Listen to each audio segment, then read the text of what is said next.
ಎಲ್ಲರಿಗೂ ನಮಸ್ಕಾರ. ಥಟ್ ಅಂತ ಹೇಳಿ ಕ್ವಿಜ್ ಕಾರ್ಯಕ್ರಮಕ್ಕೆ ತಮಗೆಲ್ಲ ಸ್ವಾಗತ. ಈ ವರ್ಷ ಪದ್ಮ ಪುರಸ್ಕೃತರ ಪಟ್ಟಿಯನ್ನು ನೋಡಿದಾಗ ಕರ್ನಾಟಕದಿಂದ ಪದ್ಮಶ್ರೀ ಗೌರವವನ್ನು ಪಡೆದವರಲ್ಲಿ ಡಾಕ್ಟರ್ CR ಚಂದ್ರಶೇಖರ್ ಅವರು ಒಬ್ಬರಾಗಿದ್ದರು. ಡಾಕ್ಟರ್ CR ಚಂದ್ರಶೇಖರ್ ಅವರು ನಾಡಿನ ಪ್ರಖ್ಯಾತ ಮನೋವೈದ್ಯರು. ನಿಮ್ಹ್ಯಾನ್ಸ್ ಸಂಸ್ಥೆಯಲ್ಲಿ ಸುದೀರ್ಘ ಸೇವೆಯನ್ನು ಸಲ್ಲಿಸಿ ಈಗ ನಿವೃತ್ತ ಜೀವನವನ್ನು ನಡೆಸ್ತಾ ಇದ್ದಾರೆ. ಇವರು ತಮ್ಮ ಆತ್ಮಚರಿತ್ರೆಯನ್ನು ಬರೆದಿದ್ದಾರೆ. ಮೊದಲು ಹಿತ ಅಹಿತ ಅನ್ನೋ ಹೆಸರಲ್ಲಿ ಪ್ರಕಟವಾಗಿತ್ತು. ಈಗ ಒಂದು ಬೃಹತ್ತಾದ ಕೃತಿಯನ್ನು ಬರೆದಿದ್ದಾರೆ, ಮನೋವೈದ್ಯನ ಆತ್ಮಕಥನ. ಡಾಕ್ಟರ್ CR ಚಂದ್ರಶೇಖರ್ ಅವರು ಬರೆದಂಥ ಮನೋವೈದ್ಯನ ಆತ್ಮಕಥನ. ಪೀಪಲ್ ಸೈಕ್ಯಾಟ್ರಿಸ್ಟ್, ಜನಸಾಮಾನ್ಯರ ಮನೋವೈದ್ಯ, ಹೀಗೆ ಜನ ಅವರನ್ನು ಗುರುತಿಸಿ ಗೌರವಿಸಿದ್ದಾರೆ. ಈ ಒಂದು ಪುಸ್ತಕದಲ್ಲಿ ಅವರು ಹೇಳ್ತಾರೆ, ಈಗಾಗಲೇ ನಾನು ನನ್ನ ಆತ್ಮಚರಿತ್ರೆಯನ್ನು ಬರೆದಿದ್ದೇನೆ, ಜೊತೆಗೆ ನನ್ನ ಬಗ್ಗೆ 2 ಪುಸ್ತಕಗಳು ಈಗಾಗಲೇ ಪ್ರಕಟ ಆಗಿವೆ, ಮತ್ತೇನು ಬರೆಯೋದು ಅನ್ನೋ ಪ್ರಶ್ನೆಯನ್ನು ಮುಂದೆ ಇಟ್ಟುಕೊಂಡೇ ಅವರು ವೈಯಕ್ತಿಕ ಬದುಕಿಗಿಂತ ಹೆಚ್ಚಾಗಿ ಈ ಸಮಾಜಕ್ಕೆ ಓರ್ವ ವೈದ್ಯನಾಗಿ ನಾನೇನು ಮಾಡಿದೆ ಅದರ ಬಗ್ಗೆ ಬರೀತಾ ಹೋಗ್ತಾರೆ. ಮನೋವೈದ್ಯನ ಆತ್ಮಕಥನದಲ್ಲಿ 4 ಭಾಗಗಳನ್ನು ಮಾಡಿದ್ದಾರೆ. ಮೊದಲನೇ ಭಾಗದಲ್ಲಿ ಅವರು ತಮ್ಮ ಮೇಲೆ ಪ್ರಭಾವವನ್ನು ಬೀರಿದಂಥ ಮಹಾನುಭಾವರು ಯಾರ್ಯಾರಿದ್ದಾರೆ, ಶಿವರಾಮ್ ಕಾರಂತರು, doctor Rajkumar, H. Narasimhaiah, GN Narayana Reddy ಮುಂತಾದವರೆಲ್ಲ ಹೇಗೆ ತಮ್ಮನ್ನು ತೀಡಿದ್ರು ಅನ್ನೋದನ್ನು ಬರಿತಾ, ತಾಯಿಯ ಬಗ್ಗೆ, ತಂದೆಯ ಬಗ್ಗೆ, ಮಡದಿಯ ಬಗ್ಗೆ ಬರಿತಾ, ಹಾಗೆಯೇ ಆರಂಭದ ದಿನಗಳಲ್ಲಿ ಹೇಗೆ ತಾವು ಮನೋವೈದ್ಯಕೀಯದ ಕಡೆಗೆ ಆಸಕ್ತಿಯನ್ನು ತಳೆದ್ರು, ಇದೆಲ್ಲ ಬರಿತಾ ಹೋಗ್ತಾರೆ. 2ನೇ ಭಾಗದಲ್ಲಿ ಅವರು ಬರೀತಾರೆ, ನಾನು ಮತ್ತು ರಾಜೇಶ್ವರಿಯ ಪ್ರೀತಿ ಪತ್ರ ಸಂದೇಶಗಳ ಮಾಲೆ ಅನ್ನೋದು. ಇದೊಂದು ವಿಶಿಷ್ಟವಾದ ಒಂದು ಭಾಗ ಇದು. ಯಾಕಂದರೆ ಮೊಬೈಲ್ಗಳು ಇಲ್ಲದೆ ಇರತಕ್ಕಂಥ ಆ ಕಾಲದಲ್ಲಿ ಪತ್ರದ ಮುಖೇನವೇ ಏನಿದ್ರೂ ಸಂಪರ್ಕವನ್ನು ನಡೆಸಬೇಕಾಗಿತ್ತು. ಮದುವೆ ನಿಶ್ಚಯ ಆಗುತ್ತೆ, ಆದರೆ ಮದುವೆ ಆಗೋದಕ್ಕೆ 1 ವರ್ಷಗಳ ಹೆಚ್ಚು ಕಡಿಮೆ ಅಂತರ ಉಳಿಯುತ್ತೆ. ಆಗ ಪತ್ರಗಳನ್ನು ಬರೀತಾರೆ ಒಬ್ಬರೊಬ್ಬರು. ಆ ಪತ್ರಗಳನ್ನು, ಆ ಕವನಗಳನ್ನು ಸಂಗ್ರಹ ಮಾಡಿ ಈ ಒಂದು ಭಾಗದಲ್ಲಿ ಅದನ್ನು ಪ್ರಕಟಿಸ್ತಾರೆ. ಇದೊಂದು ನಿಜಕ್ಕೂ ಒಂದು ಅಮೂಲ್ಯವಾದ ಭಾಗ ಅಂತ ಅನಿಸುತ್ತೆ. ಹಾಗೆಯೇ ನಮ್ಮ CRC ಅವರನ್ನು ಬಹಳ ಹತ್ತಿರದಿಂದ ಬಲ್ಲಂಥ ಅವರ ಆತ್ಮೀಯರು ಯಾರಿದ್ದಾರೆ ಅವರು ಲೇಖನಗಳನ್ನು ಬರೀತಾ ಹೋಗ್ತಾರೆ. 4ನೇ ಭಾಗದಲ್ಲಿ ಅವರ ಚಿತ್ರ ಸಂಪುಟ ನಮ್ಮಲ್ಲಿ ಉಳಿಯುತ್ತೆ. ಡಾಕ್ಟರ್ CR ಚಂದ್ರಶೇಖರ್ ಅವರು 300ಕ್ಕೂ ಹೆಚ್ಚು ಪುಸ್ತಕಗಳನ್ನು ಕನ್ನಡದಲ್ಲಿ ಬರೆದಿದ್ದಾರೆ. ವಿದ್ಯುನ್ಮಾನ ಮಾಧ್ಯಮದ ಮೂಲಕ ಹಾಗೂ ಮುದ್ರಣ ಮಾಧ್ಯಮದ ಮೂಲಕ ಅನೇಕ ಲೇಖನಗಳನ್ನು, 1000ಕ್ಕೂ ಹೆಚ್ಚು ಲೇಖನಗಳನ್ನು ಅವರು ಪ್ರಕಟಿಸಿದ್ದಾರೆ. ಭಾರತ ಸರ್ಕಾರ ಅತ್ಯುತ್ತಮ ವೈಜ್ಞಾನಿಕ ಸಂವಹನಕಾರ ಅನ್ನೋ ಪ್ರಶಸ್ತಿಯನ್ನು ನೀಡಿದೆ. ಕರ್ನಾಟಕ ಸರ್ಕಾರವೂ ಅವರಿಗೆ ಪ್ರಶಸ್ತಿಯನ್ನು ನೀಡಿದೆ. ಹಾಗೆಯೇ ಅವರಿಗೆ ಕರ್ನಾಟಕ ರಾಜ್ಯೋತ್ಸವ ಪ್ರಶಸ್ತಿಯೂ ಬಂದಿದೆ. ಈಗ ಎಲ್ಲಕ್ಕೂ ಶಿಖರ ಪ್ರಾಯವಾಗಿ ಅವರಿಗೆ ದೊರೆತಿದೆ ಪದ್ಮಶ್ರೀ ಗೌರವ. ಪದ್ಮಶ್ರೀ ಗೌರವವನ್ನು ಪಡೆದಂಥ ಡಾಕ್ಟರ್ CR ಚಂದ್ರಶೇಖರ್ ಅವರ ಮನೋವೈದ್ಯನ ಆತ್ಮಕಥನ ಅವರು ನಮಗೆ ಸಲ್ಲಿಸಿದಂತಹ, ನಮ್ಮ ಸಮಾಜಕ್ಕೆ ಸಲ್ಲಿಸಿದಂತಹ ಸೇವೆ ಏನಿದೆ ಅದರ ಒಂದು ಪಕ್ಷಿನೋಟ ದೊರೆಯುತ್ತೆ. ಹಾಗಾಗಿ CR ಚಂದ್ರಶೇಖರ್ ಅವರ ಈ ಕೃತಿಯನ್ನು ಒಮ್ಮೆ ಓದಿದರೆ ನಾವು ಸಹ ನಮ್ಮ ಬದುಕಲ್ಲಿ ಸ್ಫೂರ್ತಿಯನ್ನು ಪಡೆಯಬಹುದು, ಏನಾದರೂ ಒಂದು ಸಾಧನೆಯನ್ನು ಮಾಡಬಹುದು. ಒಂದು ಮಾತನ್ನು ಹೇಳ್ತಾರೆ CR ಚಂದ್ರಶೇಖರ್ ಅವರು, ನಾವು ದೊಡ್ಡವರು ಎನಿಸಿಕೊಳ್ಳಬೇಕೇ, ಅಳಿದ ಮೇಲೂ ನಮ್ಮ ಹೆಸರು ಉಳಿಬೇಕೇ, ಹಾಗಿದ್ದ ಮೇಲೆ ನಿಷ್ಕಾಮ ಕರ್ಮವನ್ನು ಮಾಡೋಣ, ನಿಸ್ವಾರ್ಥ ಸೇವೆಯನ್ನು ಮಾಡೋಣ ಅನ್ನೋ ಕಿವಿ ಮಾತನ್ನು ಹೇಳ್ತಾರೆ. ಕಾರ್ಯಕ್ರಮವನ್ನು ಆರಂಭಿಸ್ತಾ ಇದ್ದೇವೆ. ಸ್ಪರ್ಧಿಗಳ ಪರಿಚಯ. ಮೊದಲ ಸ್ಪರ್ಧಿ. ನಮಸ್ಕಾರ, ನನ್ನ ಹೆಸರು HS ವೆಂಕಟೇಶ್ ಅಂತ, ದಾವಣಗೆರೆಯಿಂದ ಬಂದಿದ್ದೀನಿ. ನಾನು ವೃತ್ತಿಯಿಂದ ನ್ಯಾಯವಾದಿ. ಓದುವ ಮತ್ತು ಈ ಥಟ್ ಅಂತ ಹೇಳಿ ನೋಡುವಂತಹ ಹವ್ಯಾಸ ಇದೆ. ವೆಂಕಟೇಶ್ ಅವರಿಗೆ ಸ್ವಾಗತವನ್ನು ಕೋರ್ತಾ ಇದ್ದೇವೆ. ಮುಂದಿನ ಸ್ಪರ್ಧಿ. ನನ್ನ ಹೆಸರು ನರಸಿಂಹಮೂರ್ತಿ. ನಾನು ಬೆಂಗಳೂರಿನ KR ಪುರಂನಿಂದ ಬಂದಿದ್ದೀನಿ. ನನ್ನ ಹವ್ಯಾಸಗಳು ಸಿನಿಮಾ ನೋಡೋದು, ನಾಟಕ ನೋಡೋದು ಮತ್ತು ಟ್ರಾವೆಲ್ ಮಾಡೋದು. ನರಸಿಂಹಮೂರ್ತಿ ಅವರಿಗೆ ಸ್ವಾಗತವನ್ನು ಕೋರ್ತಾ ಇದ್ದೇವೆ. ನಮ್ಮ ಮೂರನೆಯ ಸ್ಪರ್ಧಿ. ಎಲ್ಲರಿಗೂ ನಮಸ್ಕಾರ. ನಾನು ಇದೇ ಬೆಂಗಳೂರು ನಾಗೇಂದ್ರ ಬ್ಲಾಕಿಂದ ಬರ್ತಾ ಇದ್ದೀನಿ. ನಾನು ವೃತ್ತಿಯಲ್ಲಿ ಹಿಂದೂಸ್ತಾನ್ ಏರೋನಾಟಿಕ್ಸ್ ಲಿಮಿಟೆಡಲ್ಲಿ ಕೆಲಸ ಮಾಡ್ತೀನಿ. ಏರೋಸ್ಪೇಸ್ ವಿಭಾಗದಲ್ಲಿ ಸೂಪರ್ವೈಸರ್ ಆಗಿ ಕೆಲಸ ಮಾಡ್ತಾ ಇದ್ದೀನಿ. ನನ್ನ ಅಭ್ಯಾಸ ಬಂದ್ಬಿಟ್ಟು ಸಂಗೀತ ಕೇಳೋದು ಮತ್ತು ತಟ್ಟಂತ ಉತ್ತರ ಹೇಳಿ ಇದನ್ನು ನೋಡೋ ಅಭ್ಯಾಸ ಇದೆ. ತುಂಬ ಸಂತೋಷ ನೀಲಕಂಠಯ್ಯ ಅವರೇ. ಕಾರ್ಯಕ್ರಮಕ್ಕೆ ಸ್ವಾಗತವನ್ನು ಕೋರ್ತಾ ಇದ್ದೇವೆ. ಮೂವರು ಸಿದ್ಧ ಅಂದರೆ ಕಾರ್ಯಕ್ರಮ ಆರಂಭಿಸೋಣ. ಮೊದಲಿಗೆ ನಿಯಮಗಳನ್ನು ಒಮ್ಮೆ ನೋಡಿಬಿಡೋಣ. ಒಟ್ಟು 10 ಪ್ರಶ್ನೆಗಳು. ಮೊದಲು ಬಜರ್ ಒತ್ತಿದವರಿಗೆ ಉತ್ತರ ನೀಡುವ ಅವಕಾಶ.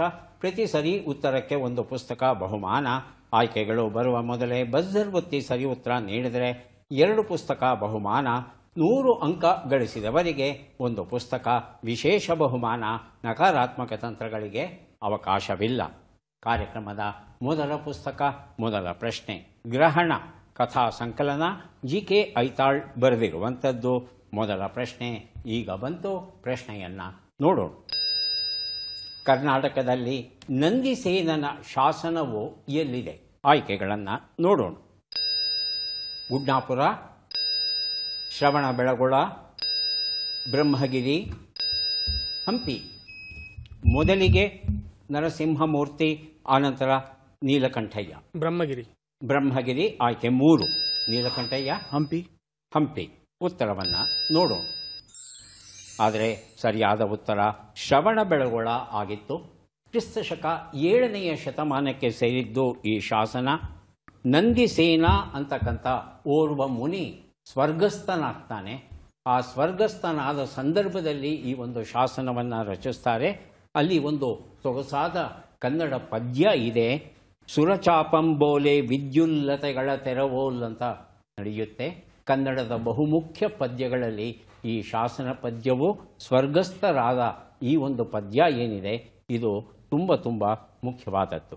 ಮುಂದಿನ ಪುಸ್ತಕ ಮತ್ತು ಪ್ರಶ್ನೆ ಫೀನಿಕ್ಸ್. ಸೋಲಿಸಬಹುದು ಸೋಲನ್ನೇ ಅಂತ ಹೇಳ್ತಾರೆ ದೀಪಾ ಹಿರೇಗುತ್ತಿ ಅವರು. ಪ್ರಶ್ನೆ ಪ್ರಾಚೀನ ಅಥೆನ್ಸಿನ ಡೆಲ್ಫಿಯ ದೇವವಾಣಿಯು ಇಡೀ ಗ್ರೀಸ್ ದೇಶದಲ್ಲಿಯೇ ಅತ್ಯಂತ ಬುದ್ಧಿವಂತ ಎಂದು ಯಾರ ಹೆಸರನ್ನು ಹೇಳಿತು? ಆಯ್ಕೆಗಳನ್ನು ನೋಡೋಣ. ಹೇಳಿ.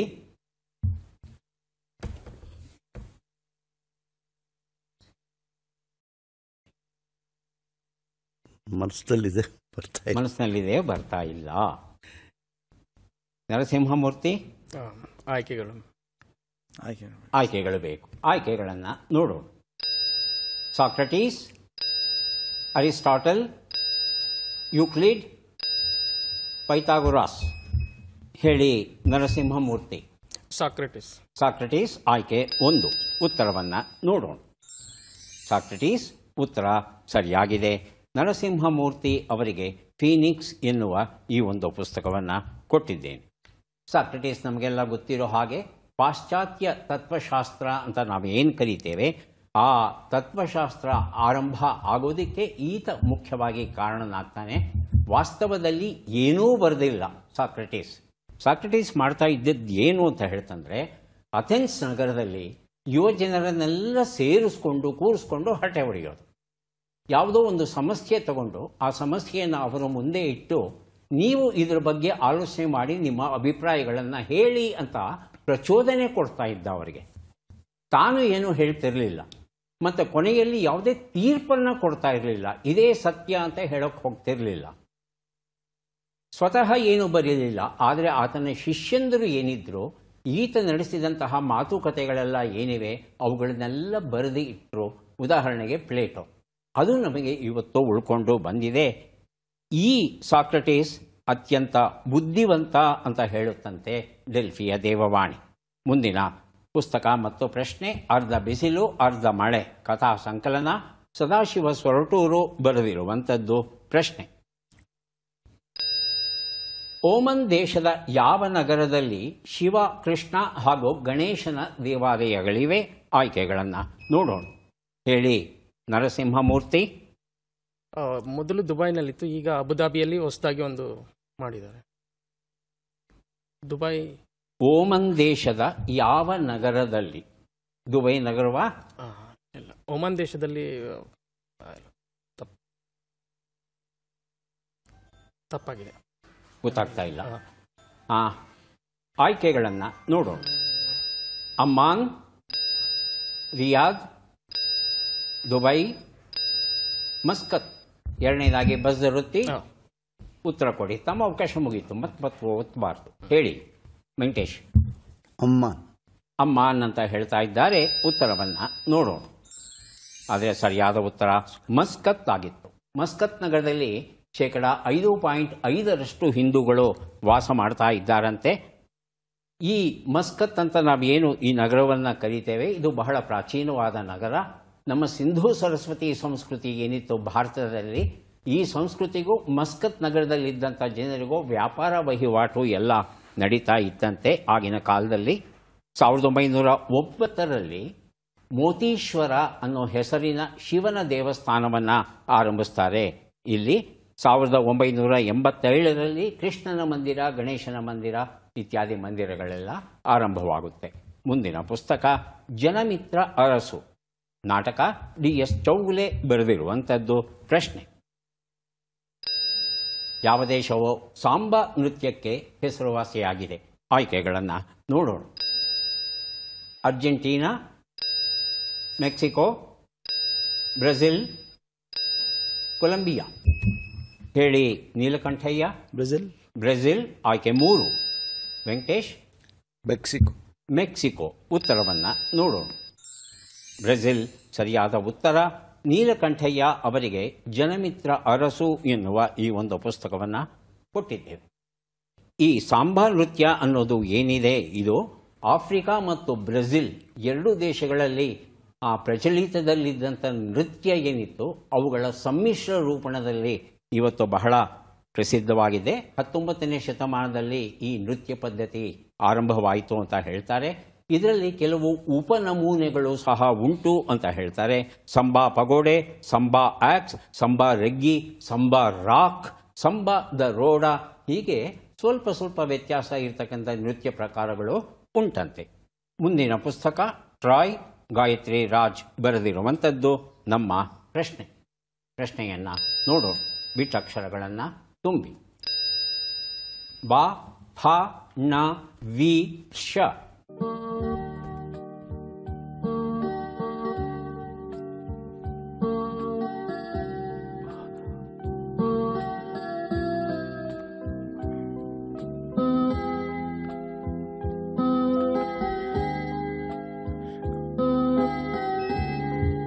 ಬಜರ್ ಓದ್ತಿದ್ದಾರೆ ವೆಂಕಟೇಶ್ ಅವರು. ಉತ್ತರ ಬಾ ಫಾಲ್ಗುಣ ಕವಿ ದರ್ಶನಕ್ಕೆ.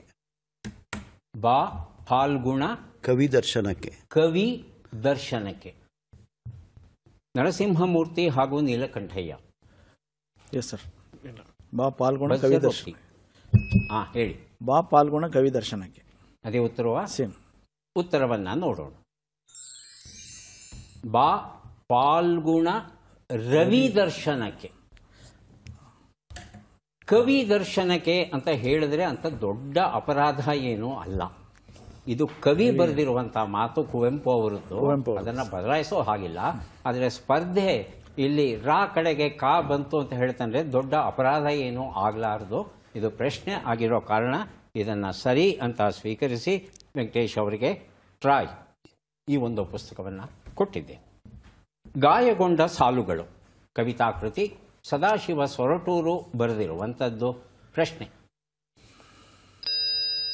ಈ ಕೆಳಗಿನ ಲೆಕ್ಕಗಳನ್ನು ಪೂರ್ಣಗೊಳಿಸಿ ಉತ್ತರಗಳನ್ನೆಲ್ಲ ಕೂಡಿ ಅಂತಿಮ ಉತ್ತರವನ್ನು ನೀಡಿ. ಲೆಕ್ಕಗಳು ಈಗ ಬಂದಿವೆ. 29 ಕೂಡು 33, 88 ಕಳೆ 32, 36 ಗುಣಿಸು 9, 288 ಭಾಗಿಸು 8.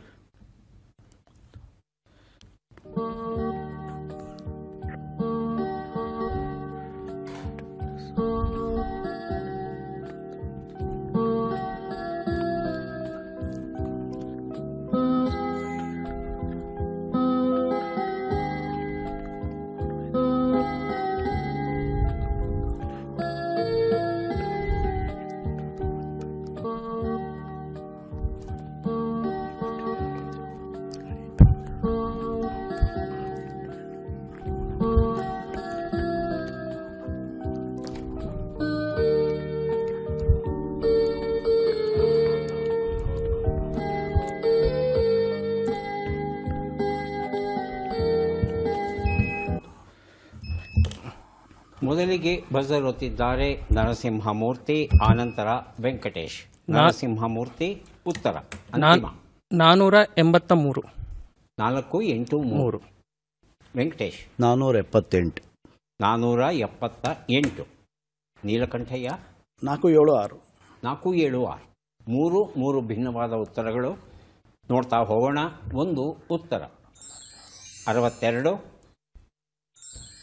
56, 324, 36 ಎಲ್ಲವನ್ನ ಕೂಡಿದರೆ 4, 7, 8 ಬಂದಿದೆ.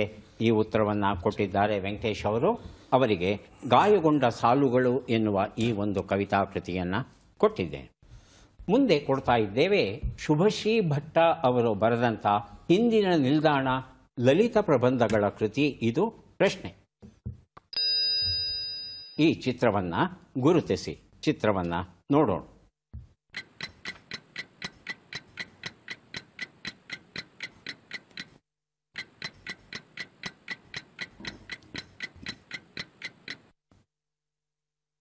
ಆಯ್ಕೆಗಳನ್ನು ನೋಡೋಣ.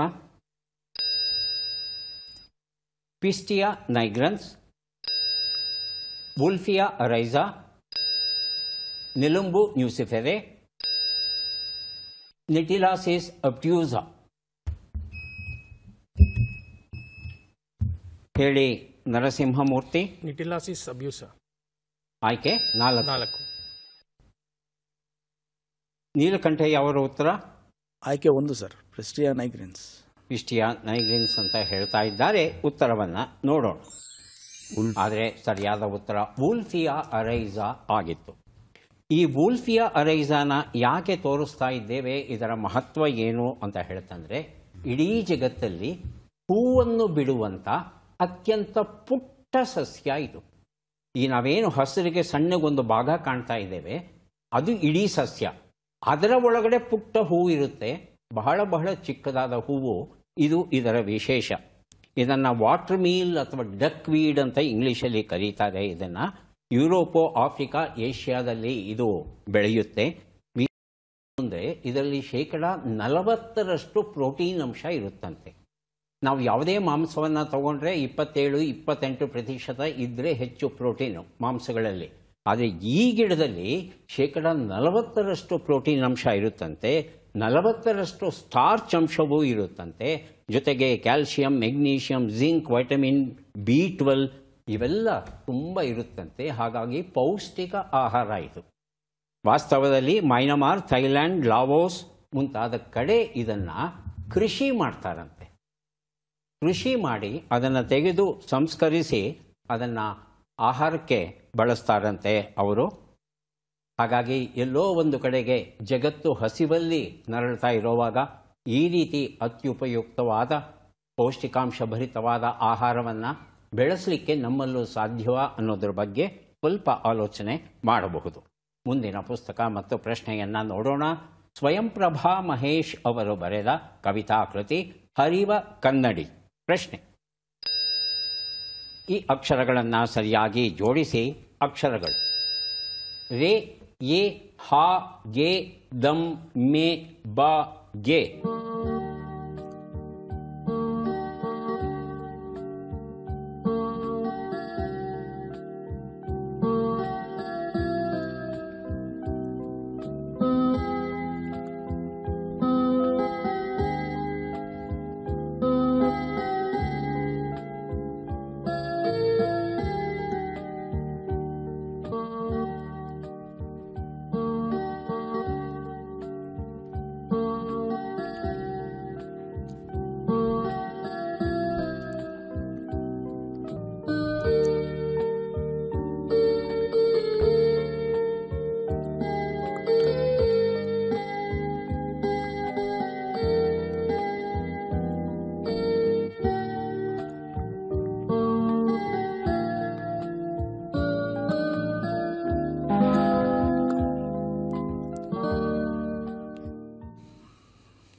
ಒಂದು ನಿಮಿಷದ ಕಾಲಾವಕಾಶ ಮುಕ್ತಾಯ ಆಗಿದೆ. ಉತ್ತರವನ್ನು ನೋಡೋಣ. ಎಮ್ಮೆಗೆ ಬರೆ ಹಾಕ್ದಂಗೆ ಅನ್ನೋದು ಸರಿಯಾದ ರೂಪ ಆಗಿತ್ತು. 3 ಪುಸ್ತಕವನ್ನು ಕೊಡೋಕೆ ಸಿದ್ಧವಾಗಿದ್ದೇವೆ. ಪದಬಂಧ ಬಂದಿದೆ. ಸುಳುಹುಗಳನ್ನು ಈಗ ನೋಡೋಣ. ಸುಳುಹುಗಳು: ನಿವೃತ್ತಿ ವೇತನವನ್ನು ಪಡೆಯುತ್ತಿರುವವನು ಹೊನ್ನು, ಚಿನ್ನ, ಬೀಳ್ಕೊಡುಗೆ.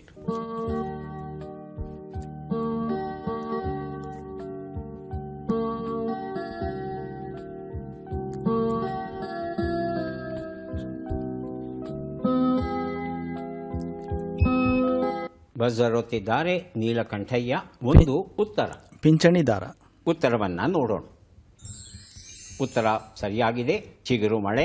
ಆನಂದ ಸಿಜೆ ಬರೆದಂಥ ಕವನ ಸಂಕಲನ ಕೊಟ್ಟಿದ್ದೇನೆ. 2 ಉತ್ತರ. ಹೊನ್ನು, ಚಿನ್ನ. ನೀಲಕಂಠಯ್ಯ, ತಮಗೆ ಅವಕಾಶ ಸಿಗುತ್ತೆ. ತಾವು ಉತ್ತರ ಕೊಡಲಿಲ್ಲ ಅಂದರೆ ವೆಂಕಟೇಶ್ ಅವರನ್ನು ಕೇಳ್ತೇನೆ. 2ನೇದಕ್ಕೆ ಹೊನ್ನು, ಚಿನ್ನ ಎನ್ನುವ ಅರ್ಥ ಬರುವ 3 ಅಕ್ಷರದ ಶಬ್ದ, ಮಧ್ಯದಕ್ಷರ ಚ. ವೆಂಕಟೇಶ್. ಕಾಂಚಾಣ. ಹಾಂ, ಕಾಂಚಾಣ. ಕಾಂಚಾಣ. ಕಾಂಚಾಣ. ಕಾಂಚಾಣಕ್ಕೆ ಚಾ ಇಲ್ಲ ನೋಡಿ. ಹತ್ರಕ್ಕೆ ಬಂದು ದೂರ ಹೋದ್ರಿ ಅನ್ಸುತ್ತೆ. ಸ್ವಲ್ಪ ಬದಲಾವಣೆ ಮಾಡೋಕ್ಕೆ ಪ್ರಯತ್ನ ಪಡಿ. ಕಂಚನ. ಕಂಚಾಣ. ತಾವು ಹೇಳ್ಬಾರ್ದು ಸರ್, ಅವಕಾಶ ಮುಗೀತಲ್ವಾ. ಹೇಳಿ. ಕಾಂಚನ. ಉತ್ತರವನ್ನು ನೋಡೋಣ. ಕಾಂಚನ ಭಾವಯಾನ ಈ ಪುಸ್ತಕ ಕೊಟ್ಟಿದ್ದೇನೆ. ಆದರೆ ನೀಲಕಂಠಯ್ಯ ಅವರು ಉತ್ತರ ಕೊಟ್ಟಿದ್ದಾರೆ. ಅದರಿಂದಲೇ ತಾವು ಪ್ರೇರಿತರಾಗಿ ಉತ್ತರ ಕೊಟ್ಟಿದ್ದೀರಾ. ಆದರೆ ನಿಯಮದ ಅನ್ವಯ ಪುಸ್ತಕ ಕೊಡಲೇಬೇಕು. 3 ಉತ್ತರ. ಯಾರು ಬೇಕಾದರೂ ಬಜರ್ ಒತ್ತಿ ಉತ್ತರ ಕೊಡಿ. ಬೀಳ್ಕೊಡುಗೆ ಹೇಳಿ ವೆಂಕಟೇಶ್. ಟಾಟಾ ಬೈ ಬೈ ಹೇಳಬೇಕಪ್ಪ. ಏನು ಹೇಳ್ತೀವಿ? ಕನ್ನಡದಲ್ಲಿ ಏನಿದೆ ಶಬ್ದ? ಉತ್ತರವನ್ನು ನೋಡು. ವಿದಾಯ. ವಿದಾಯ ಅಂತ ಹೇಳ್ತೇವೆ ಇದಕ್ಕೆ. ನಕ್ಷತ್ರ ಕುಸುಮಗಳು ಈ ಪುಸ್ತಕ ನನ್ನಲ್ಲೇ ಉಳಿಯಬೇಕಾಗಿ ಬಂತು. ಈಗ ಕೊನೆಯ ಘಟ್ಟ, ಚಟ್ಪಟ್ ಚಿಂಕುರುಳಿ. 5 ಪ್ರಶ್ನೆಗಳು. ಮೊದಲು ವೆಂಕಟೇಶ್ ಅವರಿಗೆ ಅವಕಾಶ ದೊರೀತಾ ಇದೆ. ಸಿದ್ಧವಾಗಿದ್ದರೆ ಆರಂಭಿಸ್ತೇವೆ. ಮೊದಲ ಪ್ರಶ್ನೆ: ಹದಕ್ಕೆ ತರು ಎನ್ನುವ ನುಡಿಗಟ್ಟಿನ ಅರ್ಥವೇನು? ಪ್ರತಿಷ್ಠೆಯನ್ನ ತಗ್ಗಿಸು, ಪ್ರತಿಷ್ಠೆಯನ್ನ ಏರಿಸು. ಪ್ರತಿಷ್ಠೆಯನ್ನು ತಗ್ಗಿಸು. ಮುಂದಿನ ಪ್ರಶ್ನೆ: ಹೇಡಿ, ಅಂಜು, ಬುರುಕ ಎಂಬ ಅರ್ಥವನ್ನು ಕೊಡುವ ಶಬ್ದ ಯಾವುದು? ಪಂದಿ, ಪಂದೆ. ಪಂದಿ. ಮುಂದಿನ ಪ್ರಶ್ನೆ: ಅರ್ಜುನನು ಬಬ್ರುವಾಹನನಿಂದ ಹತನಾದಾಗ ಅವನಿಗೆ ಜೀವ ಮರಳಿ ಬರಲು ಯಾರು ಕಾರಣರಾದರು? ಚಿತ್ರಾಂಗದ ಉಲೂಪಿ. ಉಲೂಪಿ. ಮುಂದಿನ ಪ್ರಶ್ನೆ: ಈ ಗಾದೆಯನ್ನು ಪೂರ್ಣಗೊಳಿಸಿ. ಒಣಮರವ ಬೆಂಕಿ ತಿಂದರೆ.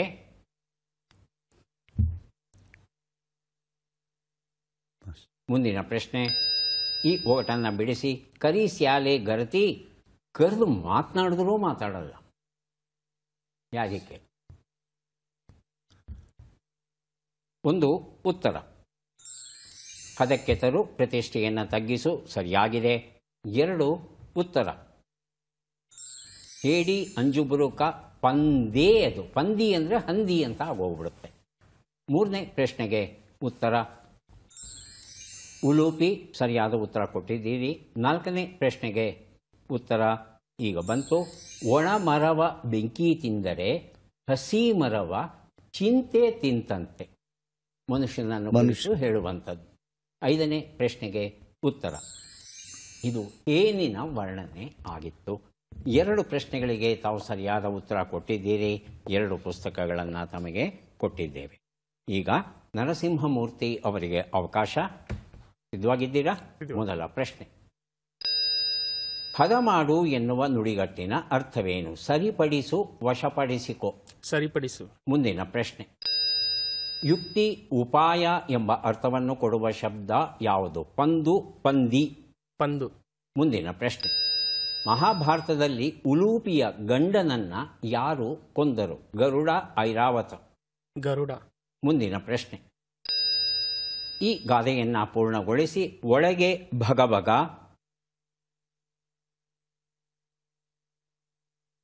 ಮುಂದಿನ ಪ್ರಶ್ನೆ: ಈ ಒಗಟನ್ನು ಬಿಡಿಸಿ. ಕರಿ ಮಂಚದ ಮೇಲೆ ಬಿಳಿ ಹಾಸಿಗೆ. ಉತ್ತರವನ್ನು ನೋಡ್ತಾ ಹೋಗೋಣ. 1 ಉತ್ತರ. ಹದ ಮಾಡು, ಸರಿಪಡಿಸು. ಸರಿಯಾಗಿದೆ ಉತ್ತರ. 2ನೇ ಪ್ರಶ್ನೆಗೆ ಉತ್ತರ ಪಂದು. ಸರಿಯಾಗಿದೆ. 3ನೇ ಪ್ರಶ್ನೆಗೆ ಉತ್ತರ ಗರುಡ. ಸರಿಯಾಗಿದೆ. 4ನೇ ಪ್ರಶ್ನೆಗೆ ಉತ್ತರ ಒಳಗೆ ಭಗ ಭಗ, ಹೊರಗೆ ಜಗ ಜಗ. ಹೊಟ್ಟೆ ಒಳಗೆ, ಮನಸ್ಸಿನ ಒಳಗೆ ಹೊಟ್ಟೆ ಉರಿ ಇರುತ್ತೆ, ದ್ವೇಷ ಇರುತ್ತೆ, ಕೋಪ ಇರುತ್ತೆ, ರೊಚ್ಚಿರುತ್ತೆ. ಆದರೆ ಮೇಲ್ಗಡೆ ಮಾತ್ರ ನಾವು ಅದನ್ನು ಯಾವುದನ್ನೂ ತೋರಿಸ್ಕೊಳ್ಳಲ್ಲ, ನಗ್ನಗ್ತಾ ಇರ್ತೇವೆ. 5ನೇ ಪ್ರಶ್ನೆಗೆ ಇದು ದೋಸೆ ಆಗಿತ್ತು. 3 ಪ್ರಶ್ನೆಗಳಿಗೆ ತಾವು ಸರಿಯಾದ ಉತ್ತರ ಕೊಟ್ಟಿದ್ದೀರಿ ಅಲ್ವಾ? 3 ಪುಸ್ತಕಗಳನ್ನು ತಮಗೆ ಕೊಡ್ತಾ ಇದ್ದೇವೆ. ಈಗ ನೀಲಕಂಠಯ್ಯ ಅವರಿಗೆ ಅವಕಾಶ ಬರ್ತಾ ಇದೆ. ಸಿದ್ಧವಾಗಿದ್ದೀರಾ? ಮೊದಲ ಪ್ರಶ್ನೆ. 16 ಎನ್ನುವ ನುಡಿಗಟ್ಟಿನ ಅರ್ಥವೇನು? ಅಪ್ಪಟ, ಕಪಟ? ಅಪ್ಪಟ. ಮುಂದಿನ ಪ್ರಶ್ನೆ. ಹೂವಿನ ದಳ, ಎಸಳು ಎಂಬ ಅರ್ಥವನ್ನು ಕೊಡುವ ಶಬ್ದ ಯಾವುದು? ಪಕಳೆ, ಪಕಾಲಿ? ಪಕಳೆ. ಪಕಳೆನಾ ಪಕಾಲಿನ? ಪಕಳೆ. ಪಕಳೆ. ಯಯಾತಿ ಹಾಗೂ ಮಾಧವಿಯರ ಮಗನ ಹೆಸರೇನು? ಶಿಬಿ, ನಹುಷ? ಶಿಬಿ. ಮುಂದಿನ ಪ್ರಶ್ನೆ. ಒಳ್ಳಾಗ್ ತಲೆಯಿಟ್ಟು 5ನೇ ಪ್ರಶ್ನೆ. ಈ ಒಗಟನ್ನು ಬಿಡಿಸಿ. ಕುದುರೆ ಇಲ್ಲದ ಕೋವಿ. ಕುದುರೆ ಅಂದರೆ ಟ್ರಿಗರು, ಟ್ರಿಗರ್ ಇಲ್ಲದೆ ಇರುವಂಥ ಕೋವಿ ಅಂತೆ. ಉತ್ತರವನ್ನು ನೋಡ್ತಾ ಹೋಗೋಣ. 1 ಉತ್ತರ 16 ಅಪ್ಪಟ ಸರಿಯಾಗಿದೆ. 2 ಉತ್ತರ ಹೂವಿನ ದಳ, ಎಸಳು, ಪಕಳೆ ಸರಿಯಾಗಿದೆ. 3 ಉತ್ತರ ಶಿಬಿ ಸರಿಯಾಗಿದೆ. 4 ಉತ್ತರ ಒಳ್ಳಾಗ್ ತಲೆಗಿಟ್ಟು ಒನಕೆ ಪೆಟ್ಟಿ ಅಂಜಿದಂತೆ. 5ನೇ ಪ್ರಶ್ನೆಗೆ ಉತ್ತರ ಇದು ಗುಡುಗಿನ ವರ್ಣನೆ ಆಗಿತ್ತು. 3 ಪ್ರಶ್ನೆಗಳಿಗೆ ತಾವು ಸರಿಯಾದ ಉತ್ತರ ಕೊಟ್ಟಿದ್ದೀರಿ. ತಮಗೆ 3 ಪುಸ್ತಕಗಳನ್ನು ಕೊಡ್ತಾ ಇದ್ದೇವೆ. ಯಾರಿಗೆ ಎಷ್ಟು ಪುಸ್ತಕ ಬಂದಿದೆ ಅದನ್ನು ನೋಡುವ ಕ್ಷಣ ಈಗ ಬಂತು. ವೆಂಕಟೇಶ್ ಅವರಿಗೆ 3, 2, 5 ಪುಸ್ತಕ ತಮಗೆ ದೊರೆಯುತ್ತಾ ಇದೆ. ಪುಸ್ತಕಗಳನ್ನು ಸ್ವೀಕರಿಸಿ. ಕಾರ್ಯಕ್ರಮದಲ್ಲಿ ಭಾಗಿಯಾಗಿದ್ದಕ್ಕೆ ಧನ್ಯವಾದಗಳು.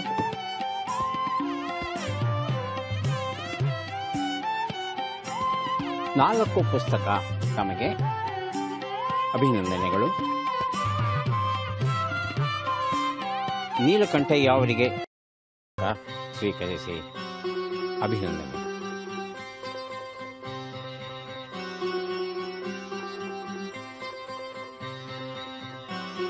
ಮತ್ತೆ ಭೇಟಿಯಾಗೋಣ.